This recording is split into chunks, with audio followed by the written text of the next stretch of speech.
elle est loin l'époque du premier John Wick, qui en 2014 avait bouleversé les codes du cinéma d'action et remis au goût du jour la baston décomplexée. Depuis, 3 suites ont vu le jour, tout aussi inventives et ambitieuses les unes que les autres. Plus qu'un monument d'action, c'est un véritable univers qui s'est créé, base désormais de futurs projets, du spin-off cinéma à la série télé.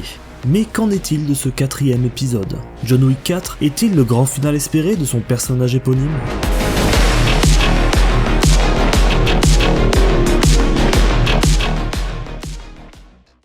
De son montage qui cite Laurence d'Arabie à l'arrache, jusqu'à ses séquences d'action délirantes pendant lesquelles la caméra se soustrait aux lois de la physique, tout, dans John Wick 4, transpire l'exercice de style. Et quel style! Chorégraphie millimétrée, lumière chiadée, décors fouillés et composition aux petits oignons, l'équipe du film s'attache à offrir ce qu'elle a de mieux. En convoquant une imagerie stylisée qui emprunte aussi bien aux grands peintres romantiques qu'aux célèbres monuments à l'architecture romane et byzantine, le film s'attache aussi à nous prouver qu'un film d'action peut, et doit, dépasser son statut de spectacle survitaminé stupide pour proposer une œuvre référencée à l'esthétique travaillée. Si on regrettera un scénario faiblard déjà rincé par 2 précédentes suites, on saluera en revanche la nouvelle galerie de personnages, clichés ambulants peu s'en faut, mais d'une efficacité, d'une gouaille et d'un style redoutable. On appréciera également cette décomplexion avec laquelle le film épouse pleinement ses propres clichés, évitant à tout prix le réalisme des actionnaires modernes à la Jason Bourne, pour y préférer, à la place, une structure et des personnages plus proches des mythes et du symbolisme qui va avec. Revers de la médaille, cela n'empêche pas au film de s'enfermer dans les mêmes mécaniques de rédemption et de vengeance.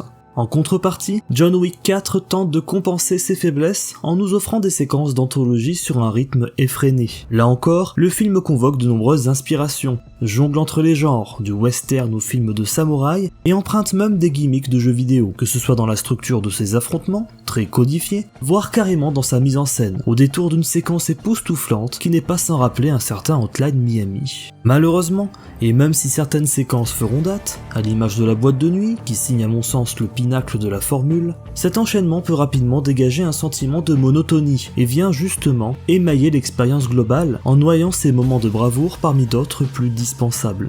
Enfin, ultime déception, à défaut d'offrir une fin saisissante, John Wick 4 glisse des histoires parallèles tout le long de sa parodie d'intrigue, base potentielle à de futurs projets. Une décision discutable, qui se fait notamment au détriment du développement de son univers et nous prive alors finalement de la relative profondeur que promettait le précédent film. Malgré ces quelques défauts et errements, force est de constater que la saga John Wick reste tout de même la référence des films d'action de ces 10 dernières années. On aurait espéré un final plus grandiloquent, mais ses séquences mémorables et sa galerie de personnages abîmés rattrapent ce faux pas. En réalité, l'enjeu est ailleurs. Si John Wick 4 est bien révélateur d'une chose, c'est de l'ambiguïté de son ambition. Le travail abattu, le savoir-faire est si bien appliqué et surexploité que l'équipe n'a d'autre choix que de se surpasser et de nous condamner à toujours plus d'attentes. En effet, même si ce John Wick 4 ne convainc pas complètement, le tour de force reste admirable, et on ne peut que constater que le résultat reste un sommet d'action toujours inégalé, inventif, spectaculaire et chorégraphié avec talent. Alors même qu'on pouvait penser qu'ils avaient fait le tour de l'exercice, voilà qu'ils se renouvellent encore, garant de cet équilibre fragile entre réédition et réinvention. Peut-être est-ce, sous bien des aspects, le film de trop. Oui, la formule s'essouffle. Oui, le rythme survitaminé porte préjudice à l'expérience globale. Mais peu importe. Cette équipe de techniciens, d'artisans, continue malgré tout son ascension et transforme cet artisanat en art, en posant les jalons des œuvres futures qui les inspireront. Alors rien que pour ça, on peut au moins saluer l'audace de l'entreprise et simplement dire une chose, bravo et merci pour tout.